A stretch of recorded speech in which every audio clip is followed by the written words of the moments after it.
Uzun marketdagi yo'lim boshida oson bo'lmagan. Dastlab bitta korobka mahsulot bilan boshlaganman. Taxminan $200 mablag' ketgan.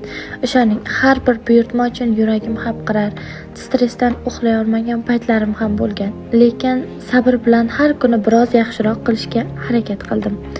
Endi esa o'sha bitta korobkadan haftasiga o'nlab yuklar keladi.